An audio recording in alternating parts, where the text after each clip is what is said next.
Morning dear student. Last time पे हमने preparation पढ़ी थी एल्कीन की। ठीक, अब क्या पढ़ेंगे? Chemical properties of alkene. ठीक है, आपको मैंने बताया था एल्कीन किन्हें बोलते हैं, जब कार्बन कार्बन के बीच डबल बॉन्ड होता है तो उसको क्या बोलते हो? एल्कीन बोलते हो। ठीक, क्योंकि एल्कीन में कार्बन डबल बॉन्ड कार्बन पाया जाता है, इसीलिए ये कौन सी रिएक्शन देते हैं? Addition reaction. ठीक, आपको पता है single bonded compound mostly substitution reaction देते हैं, और जो डबल बॉन्डेड या मल्टीपल बॉन्डेड कंपाउंड होते हैं वो कौन सी रिएक्शन देते हैं? Addition reaction. यानी इसमें आपको क्या करवाना होता है? ऐड करवाना होता है। फॉर एग्जाम्पल हमने लिखा हुआ है, कोई भी एग्जाम्पल है, कार्बन डबल बॉन्ड कार्बन, इसकी रिएक्शन हमने XY से करा दी। ठीक, XY अभी कुछ भी हो सकता है आपके पास। आपको पता है पहला बॉन्ड क्या होता है? सिग्मा, और दूसरा बॉन्ड क्या होता है? Pi bond. ठीक, सिग्मा और पाई में से पाई का बॉन्ड टूटेगा। जब आपके पास एक बॉन्ड टूटेगा तो एक को X दे दोगे, दूसरे को Y दे दोगे। टोटल मिला के आपने क्या कर रखा है? ऐड कर रखा है। इसीलिए एल्कीन जो रिएक्शन देते हैं उनको क्या बोलते हो? Addition reaction. ठीक, इसमें सबसे पहले हमने पढ़ना है रिडक्शन। ठीक है, रिडक्शन क्या होता है आपके पास? बेसिकली रिडक्शन हम उसे कहते हैं, या नॉर्मल वे में हम क्या डेफिनेशन दे देते हैं रिडक्शन की? Increasing number of hydrogen and decreasing number of oxygen is known as reduction. और अगर आप इलेक्ट्रोकेमिस्ट्री के वे में देखो तो आप क्या बोलते हो? Gain of electron is known as oxidation reduction. ठीक, gain of electron is known as reduction. लेकिन अभी हमें इसे इलेक्ट्रोकेमिस्ट्री के टर्म में नहीं पढ़ना, तो यहाँ क्या बोलोगे? Increasing number of hydrogen is known as reduction. ठीक, कैसे करोगे आप इसको? कोई भी एग्जाम्पल है कार्बन डबल बॉन्ड कार्बन का। ठीक है, आपको पता है रिडक्शन में हमें क्या देना पड़ता है? हाइड्रोजन। ठीक, हाइड्रोजन दोगे, मैंने इस हाइड्रोजन को नेसेंट ब्रैकेट के अंदर लिख दिया, तब आपको रिएक्शन बैलेंस करने की जरूरत नहीं पड़ती। आपको जितने हाइड्रोजन के मोल्स लेने हैं उतने हाइड्रोजन आप यूज कर सकते हो। ठीक, अब आपको क्या करना है? कार्बन कार्बन के बीच का बॉन्ड तोड़ना है। एक हाइड्रोजन इसको दे दोगे, एक हाइड्रोजन इसको दे दोगे। पहला बॉन्ड सिग्मा, दूसरा बॉन्ड पाई। पाई का बॉन्ड वीक होता है तो पहले पाई का बॉन्ड टूटता है। ठीक, लेकिन इसमें जो रीजन यूज होता है वो कौन सा होता है? ठीक, कभी भी कार्बन कार्बन के बीच का बॉन्ड तोड़ना हो, आपको रिडक्शन करवाना हो, तो हमेशा आप निकिल Pt और Pd का यूज करोगे। ठीक है, निकिल Pt Pd ऐसे कॉमन रीजेंट है जिनका यूज किया जाता है कार्बन कार्बन डबल बॉन्ड को तोड़ने के लिए या उनका रिडक्शन करवाने के लिए। ठीक, तो जैसे हमने इसमें निकिल Pt या Pd में से कोई भी रीजेंट डाला तो क्या होगा? डबल बॉन्ड टूटेगा और दोनों को एक एक H मिल जाएगा। इस तरीके से आपके पास कंपाउंड बन जाएगा। ठीक, फॉर एग्जाम्पल हमने मान लिया CH2 डबल बॉन्ड CH2। ठीक है, ये आपके पास दो कार्बन है तो दो कार्बनों को क्या कहते हो? इथीन। ठीक है, इथीन का मॉलिक्यूल है, इसका हमने रिडक्शन कराया किसकी प्रेजेंस में? निकिल Pt और Pd की प्रेजेंस में। सिग्मा और पाई में से पाई का बॉन्ड टूटेगा, एक हाइड्रोजन इस CH2 को मिलेगा, एक हाइड्रोजन इस CH2 को, तो क्या बन जाएगा? ये CH3 सिंगल बॉन्ड CH3, या आप इसको ऐसे भी लिख सकते हो C2H6। ठीक, सिंगल बॉन्डेड कंपाउंड है, दो कार्बन है, तो ये क्या है आपके पास? इथेन। इसी तरीके से आप कोई भी एग्जांपल बना सकते हो। यहाँ सिमेट्रिकल अनसिमेट्रिकल कोई भी केस नहीं चलेगा। क्यों?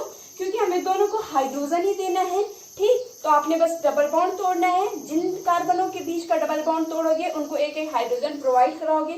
Next example CH3 single bond CH double bond CH2। ये अनसिमेट्रिकल केस है, लेकिन इससे कोई फर्क नहीं पड़ेगा। हमें रिडक्शन करवाना है यानी हाइड्रोजन प्रोवाइड कराने। निकिल Pt Pd की प्रेजेंस में कार्बन डबल बॉन्ड कार्बन में से पाई का बॉन्ड तोड़ोगे, एक हाइड्रोजन इस कार्बन को, एक हाइड्रोजन इस कार्बन को दे दोगे, तो क्या बनेगा compound? CH3 single bond CH single bond CH2। अब इस हाइड्रोजन इस कार्बन को एक और हाइड्रोजन मिल गया तो ये क्या बन जाएगा? CH2। ये CH2 पहले से था, इसे एक हाइड्रोजन और मिल गया तो ये क्या बन जाएगा आपके पास? CH3। और तीन कार्बन है, सिंगल बॉन्डेड कंपाउंड है, तो क्या बोलोगे? 1 2 3। 3 कार्बन को प्रोप लिखते हो, एल्केन के फॉर्म में है तो प्रोपेन। ठीक, इस तरीके से आप इसके कितने भी एग्जाम्पल बना सकते हैं। तो ये क्या हो जाएगा? Reduction of alkene. सेकेंड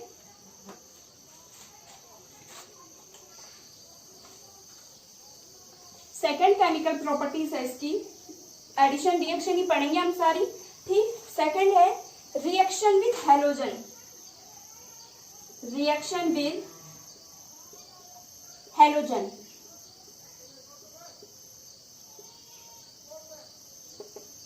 ठीक। आपके पास कोई भी एल्कीन का मॉलिक्यूल है, हमने इथीन ही ले लिया, CH2 double bond CH2 halogen से करा दी हमने इसकी रिएक्शन, यानी X2 से कराओगे। 4 हैलोजन होते हैं आपके पास, I Br Cl F, ठीक। हमने इसकी रिएक्शन सपोज Br2 से कराई, ठीक। Br2 को आप ऐसे लिखोगे Br और Br। आपको पता है डबल बॉन्डेड कंपाउंड है तो एडिशन रिएक्शन देगा, सिग्मा और पाई में से पाई का बॉन्ड टूटेगा, एक Br इस CH2 को, एक Br इस CH2 को मिलेगा। ध्यान रहे जब भी आप एल्कीनों की रिएक्शन हैलोजनों से कराते हैं, हमेशा जो आपके पास प्रोडक्ट बनता है उसे कहा जाता है ट्रांस या एंटी प्रोडक्ट। ट्रांस या एंटी प्रोडक्ट कहने का मतलब क्या है, एक हैलोजन आपका अबव द प्लेन जुड़ेगा, प्लेन के ऊपर, और दूसरा हैलोजन आपका बिलो द प्लेन जुड़ेगा, ठीक। Above and below the plane को कैसे दिखाते हो, जो डार्क लाइन होती है उसे क्या कहा जाता है, अबव द प्लेन, प्लेन के ऊपर, और जो डॉटेड लाइन होती है ये क्या डिनोट करता है, बिलो द प्लेन, ठीक। Next example, CH3 single bond CH double bond CH single bond CH3, इसकी रिएक्शन हमने करा दी Br2 से। आपको पता है आपने ट्रांस प्रोडक्ट, ट्रांस मैंने क्या होता है उल्टा, एंटी मैंने उल्टा, ठीक। ट्रांस या एंटी प्रोडक्ट बनाने, आपको पता है आपने पूरी रिएक्शन में बस कार्बन डबल बॉन्ड कार्बन देखना है, कार्बन डबल बॉन्ड कार्बन तोड़ोगे, एक Br इस वाले कार्बन को, एक Br दूसरे वाले कार्बन को दोगे तो क्या बनेगा, CH3 सिंगल बॉन्ड CH, पहले हम पुराना वो लिख लेंगे रीजन, ये reactant single bond CH single bond CH3, दोनों कार्बनों को Br मिला है, एक को आप अबव द प्लेन जोड़ दो और दूसरे को क्या करोगे, बिलो द प्लेन जोड़ दोगे, ठीक है। ये बन जाएगा आपके पास एंटी प्रोडक्ट या ट्रांस प्रोडक्ट। तो ये सेकेंड रिएक्शन थी एल्कीन की, रिएक्शन विद हैलोजन, ठीक। थर्ड मोस्ट इंपॉर्टेंट रिएक्शन जो आपके पास है वो थर्ड है, थर्ड है आपके पास रिएक्शन विद हाइड्रोजन हैलाइड। क्योंकि यहाँ तक आपके पास कोई कंडीशन नहीं थी, आप सिमेट्रिकल देख रहे थे, अनसिमेट्रिकल कोई केस नहीं देखना था, आपने बस कार्बन कार्बन के बीच का बॉन्ड तोड़ देना था और क्या ऐड करवा देना था। लेकिन अब कंडीशन लगेगी, तो थर्ड केमिकल प्रॉपर्टीज है reaction with hydrogen halide, reaction with hydrogen halide, ठीक है। एल्कीन की रिएक्शन किससे करवानी है आपको, हाइड्रोजन हैलाइड से। आपके पास कोई भी एक एल्कीन है, suppose carbon double bond carbon है, हमने इसकी रिएक्शन हाइड्रोजन हैलाइड से करानी है, यानी हाइड्रोजन के साथ क्या जुड़ा होगा, हैलोजन जुड़ा होगा, तो उसको क्या बोलते हो, हाइड्रोजन हैलाइड। आपके पास दो केस बनेंगे, एक तो आपके पास ये हो सकता है आपका जो एल्कीन है वो सिमेट्रिकल है, सिमेट्रिकल एल्कीन, या आपके पास जो एल्कीन है वो क्या होगा, अनसिमेट्रिकल होगा, ठीक है। सिमेट्रिकल यानी सममित एल्कीन और अनसिमेट्रिकल यानी असममित एल्कीन, जिसमें दोनों कार्बन बराबर होंगे डबल बॉन्डेड वाले। सिमेट्रिकल एल्कीन जिसमें डबल बॉन्डेड वाले कार्बन इक्वल नहीं होंगे, वो क्या होंगे, अनसिमेट्रिकल एल्कीन, ठीक। एग्जाम्पल बना लेते हैं, सपोज ये है आपके पास example CH2 double bond CH2, double bonded वाले जो कार्बन है ये भी CH2 है, ये भी CH2 है, इसकी रिएक्शन हमने हाइड्रोजन हैलाइड से करा दी, हमने HBr से करा दी। आपको पता है HBr कैसे टूटेगा, H पॉजिटिव और Br नेगेटिव में, यहाँ से हमने सिग्मा और पाई में से पाई का बॉन्ड तोड़ा, किसी को भी H दे दो, किसी को भी Br दे दो, कोई केस नहीं है। सिमेट्रिकल में आपके पास कोई कंडीशन नहीं रहती, ठीक। सपोज हमने इसको H दे दिया तो ये क्या बनेगा, CH3 सिंगल बॉन्ड CH2, इसको H मिला तो इसको क्या मिल जाएगा, Br सिंगल बॉन्ड Br, ठीक। अब देखो ये रिएक्शन हमने सेट जेब में भी पढ़ी थी। आपके पास जब कोई केस ही नहीं है, आपके पास चूज करने के लिए क्या आप इसे H दे सकते हो, आप इसे H दे सकते हो, कोई भी कंडीशन आप अप्लाई कर सकते हो अपने हिसाब से। तो ऐसी रिएक्शनों को कहा जाता है रेशियो सिलेक्टिव रिएक्शन, यानी इसमें आपको सिलेक्ट करना है, आपकी चॉइस है, आप इसको H दो, आप इसको H दो। ठीक। सेकेंड है हमारे पास अनसिमेट्रिकल एल्कीन, जिसमें डबल बॉन्डेड वाले कार्बन इक्वल नहीं होंगे, जैसे CH3 single bond CH, double bond CH2। ठीक है, एक CH है आपके पास, एक CH2 है। इसकी रिएक्शन करा दी हमने HBr से। HBr तो हमेशा ऐसे टूटेगा H पॉजिटिव और Br नेगेटिव में। ठीक। अब देखो क्या करोगे, एक CH है और एक CH2 है, किसको H दोगे, किसको Br दोगे। यहाँ पर आप कौन सा रूल फॉलो करते हो, मार्कोनिकॉफ रूल। मार्कोनिकॉफ रूल क्या कहता है, अमीर को और अमीर बना दो, यानी जिसके पास हाइड्रोजनों की संख्या पहले से ही ज्यादा हो, जिसके पास हाइड्रोजनों की संख्या पहले से ही ज्यादा हो, उसको क्या दे दोगे, पॉजिटिव पार्ट दे दोगे। यानी क्या दे दोगे, हाइड्रोजन आपको पता है इसके पास हाइड्रोजनों की संख्या पहले से ज्यादा है, ये सिग्मा बॉन्ड है, दूसरा पाई बॉन्ड है। पाई का पूरा बॉन्ड किधर शिफ्ट हो जाएगा, CH2 की तरफ। एक पाई बॉन्ड यानी कितने इलेक्ट्रॉन होते हैं, 2 इलेक्ट्रॉन होते हैं, और माइनस चार्ज मतलब कितने इलेक्ट्रॉन होते हैं, 2 इलेक्ट्रॉन होते हैं।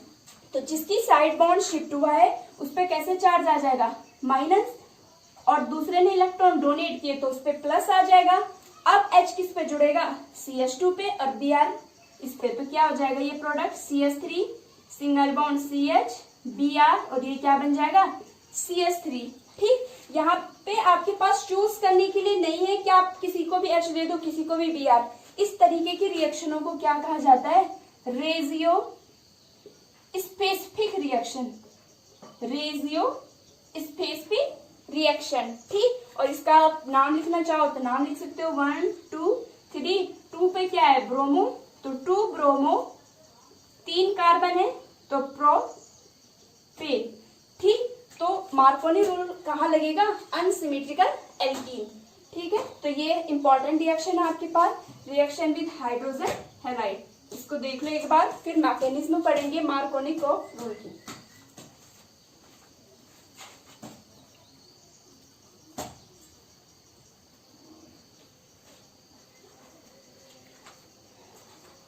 अब बात करते हैं मैकेनिज्म ऑफ मार्कोनिकॉफ रूल। ठीक है, आपको पता है, मैंने अभी पहले बताया मार्कोनी रूल क्या कहता है, जिस कार्बन के पास या अनसिमेट्रिकल हाइड्रोकार्बनों में जिस कार्बन के पास पहले से ही ज्यादा हाइड्रोजन हो गए उसी को आप क्या दे दोगे, पॉजिटिव पार्ट। ठीक। कभी भी आप मैकेनिज्म करते हो किसी भी चीज की तो सबसे पहले आप क्या लिखते हो, जनरल रिएक्शन, कि किस जनरल रिएक्शन के लिए आप मैकेनिज्म दे रहे हो। ठीक है, आपके पास जनरल रिएक्शन है CH3 single bond CH, double bond CH2। आपको दिख रहा होगा ये अनसिमेट्रिकल एल्कीन है, दोनों कार्बन बराबर नहीं है, एक CH है और दूसरा क्या है, CH2 है। हमने क्या किया, इसकी रिएक्शन HBr से करवाई। ठीक। H उसे मिलेगा जिसके पास हाइड्रोजन पहले से ही ज्यादा है, नेगेटिव पार्ट जिसके पास हाइड्रोजन पहले से कम है। तो इस रिएक्शन के लिए हम क्या देखेंगे, मैकेनिज्म। ठीक। सबसे पहले स्टेप फर्स्ट में क्या होगा, आपके पास जो रिएजेंट है जिसने जुड़ने आना है यानी HBr। ठीक है, आपके पास HBr है, इसको तोड़ोगे। आपको पता है जब एक बॉन्ड बनता है तो एक इलेक्ट्रॉन हाइड्रोजन का है और एक इलेक्ट्रॉन Br का है। ठीक है, 2 इलेक्ट्रॉनों की शेयरिंग से एक बॉन्ड बनता है। अब आपको पता है Br क्या होता है, इलेक्ट्रोनेगेटिव।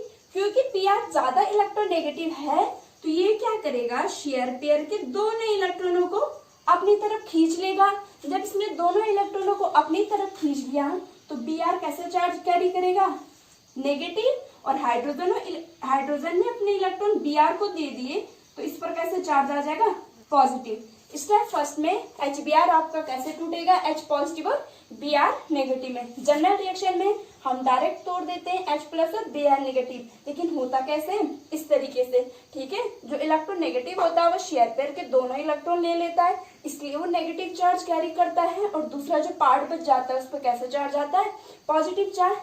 अब क्या होगा आपके पास स्टेप सेकंड में, आपके पास वो कंपाउंड है, यानी ये CH3 single bond CH double bond CH2, ठीक है।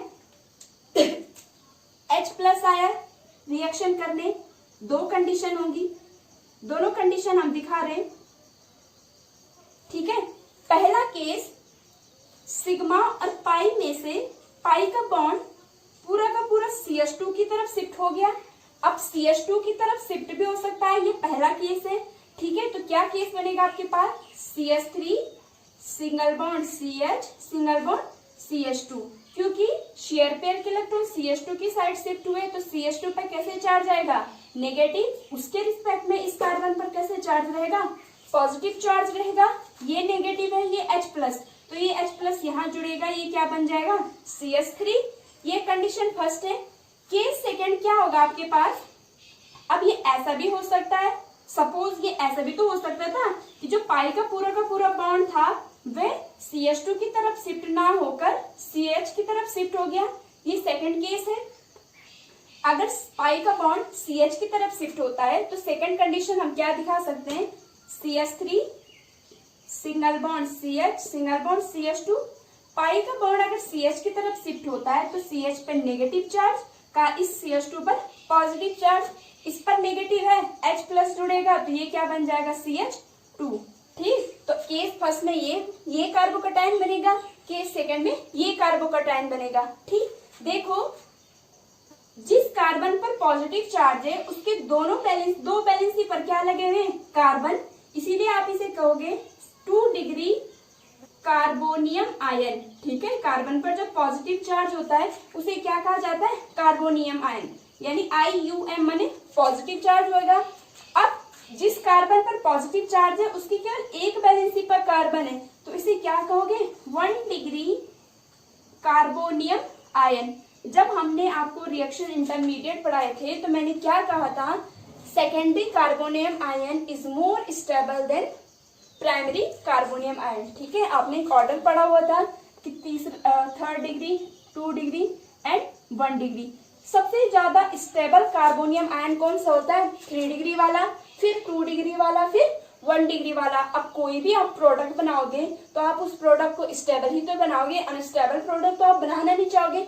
इसलिए हम किसको प्रेफर करते हैं, इसको, कि जिसपे हाइड्रोजन पहले से, केस फर्स्ट को, जिसपे हाइड्रोजन पहले से ही ज्यादा हो उसी को क्या दोगे आप, हाइड्रोजन दोगे। क्यों, क्योंकि उसमें जो आपके पास कार्बोकैटायन बनता है वो कैसा बनता है, स्टेबल, मोर स्टेबल। ऐसा नहीं है कि ये स्टेबल नहीं है, ये भी स्टेबल है लेकिन ये लेस स्टेबल है, ठीक है। और प्रोडक्ट दोनों बनते हैं, ये प्रोडक्ट भी बनेगा आपके पास, ये प्रोडक्ट भी, लेकिन ये जो प्रोडक्ट बनेगा इसे कहते हैं मेजर प्रोडक्ट और इसको बोलते हो माइनर प्रोडक्ट। जो ज्यादा अमाउंट में बनेगा, ज्यादा स्टेबल होगा वो मेजर, जो कम अमाउंट में बनेगा उसको क्या बोलोगे, माइनर।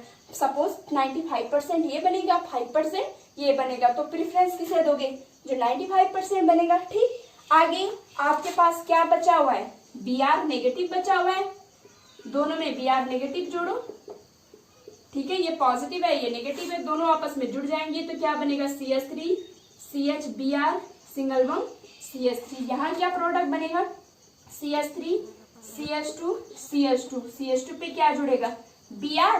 ये जो प्रोडक्ट है ये प्रोडक्ट है आपके पास मेजर प्रोडक्ट, ठीक है। मेन प्रोडक्ट यही है आपके पास और ये जो प्रोडक्ट है ये माइनर प्रोडक्ट, ठीक।